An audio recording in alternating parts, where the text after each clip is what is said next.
Rita was busy pulling the weeds out of her flower garden when she first heard the cries for help coming from the woods behind the house. At first she thought that it was just the call of a strange bird. Her hearing wasn't quite what it used to be, after all. She was 57 years old. But eventually she realized that it was the sound of someone in trouble who needed help. Normally she would have gone inside and made her husband Stanley go investigate, but considering the fact that it sounded like the cries were coming from a little girl, she threw caution to the wind and headed into the woods herself. The pleas sounded urgent, and she didn't want to waste time going inside to get Stanley if some little girl's life could be on the line. She knew that he was napping on the couch, and since it was so hard to wake him up, she figured that the poor little girl would probably be dead by the time that he got there.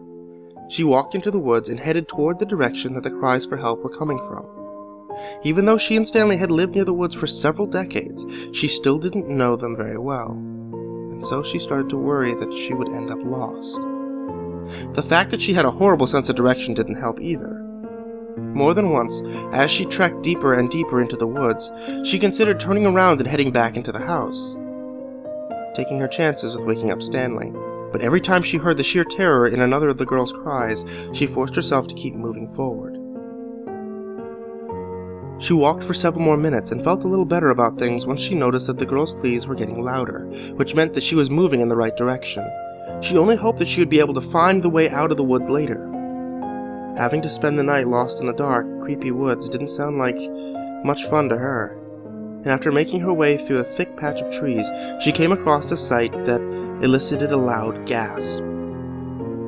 There was a little girl, around 6 or 7, who had been beaten unmercifully and tied to a tree. Her face was bruised and swollen, her blonde hair stained and matted with blood, her clothes ripped and muddy. Just the sight of the little girl, living proof that someone could do such a thing, made Rita want to cry. She couldn't comprehend how anyone could commit such a horrible act against such a cute and little girl. And the more she thought about it, the more her sadness was replaced with anger. "Oh my God, child," Rita said as she put a comforting hand on the girl's shoulder. "Don't you worry, I'm here. I'm gonna help you. You're safe now." "Please help me," the little girl replied. "I'll get you out of here, and then we'll go back to my house," Rita said, "where it's safe, and my husband Stanley will call the police." She worked on untying the rope, only vaguely aware that her hands were shaking uncontrollably, making the task more difficult. "Who did this to you?" Rita asked, as she worked on undoing a complicated knot in the rope. "I don't know his name, but he's very mean and scary." "He won't hurt you anymore, I promise." "He left me out here to die. He said that no one would find me and that I'd starve to death," the little girl sobbed. "He was wrong. I found you and I'll take care of you." "Hurry before he comes back!" Rita finally got the knot unraveled and was able to untie the little girl. She grabbed her by the hand and led her back towards the house, moving as quickly as possible, but making sure to look back occasionally to make sure the girl's tormentor wasn't chasing after them. There was no sign of another living soul in the woods with them, and Rita prayed that they made it back to the house safely without running into the man responsible for what happened to the little girl. "What's your name, honey?" Rita asked, more for herself than anything else, as the dead silence of the woods was making her a little uneasy and antsy. "Oh, I have a lot of names," the little girl giggled. "What do you mean?" "Different people call me different things." "Why?" "I don't know, they just do," the little girl snapped, making Rita flinch. "Do you always ask so many dumb questions?" "Not usually," Rita mumbled, taken aback by the girl's nasty comment, but telling herself that she was probably just in shock after her ordeal and wasn't aware of what she was actually saying. They were almost to the house when the little girl jerked her hand away from Rita and started giggling.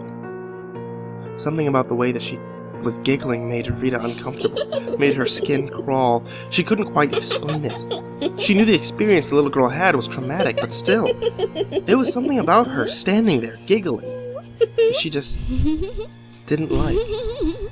A cold chill ran down her spine, and for a split second, she felt a nearly irresistible urge to run away from the girl as fast as she could. "Thank you for saving me." There's really something that I need to tell you, the little girl chirped. What do you need to tell me?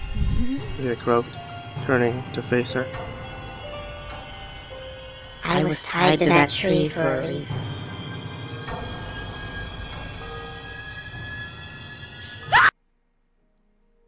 Half an hour later, a man was taking a walk in the same neighborhood. He had woken late from a nap, expecting to find his wife preparing dinner, but instead found the house empty. A cursory inspection of his yard revealed that she was not in their garden either, or on their property at all. And figuring that she had gone out for a stroll, he slipped on his jacket and took off, expecting to catch up with her before long. The man was just turning a corner at the end of their block, near an entrance to the forest that surrounded their neighborhood, when he first heard the cries for help coming from the woods. At first he mistook it for a sort of bird, but then realized it was the sound of someone in distress. Normally he would have gone inside and asked his wife to phone the police before going out to investigate such a disturbance, but as she was nowhere to be found and the cries sounded urgent, he chose to head into the woods alone. He walked into the woods and headed toward the direction that the cries for help were coming from. A few hundred yards in, he came across the source of the cries. A little girl, tied to a tree, soaked in blood from head to toe. As he approached, the little girl lifted her head weakly, asking, Who are you? Stanley, the man said. My name is Stanley, and you don't have to worry, little girl. You're safe now. Hold still while I get you down from there.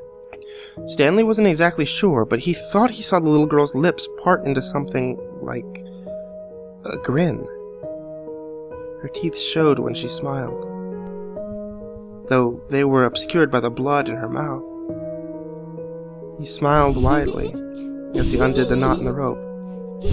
Stanley's wife would be so proud of him when she got home, to know that he'd helped save someone's life.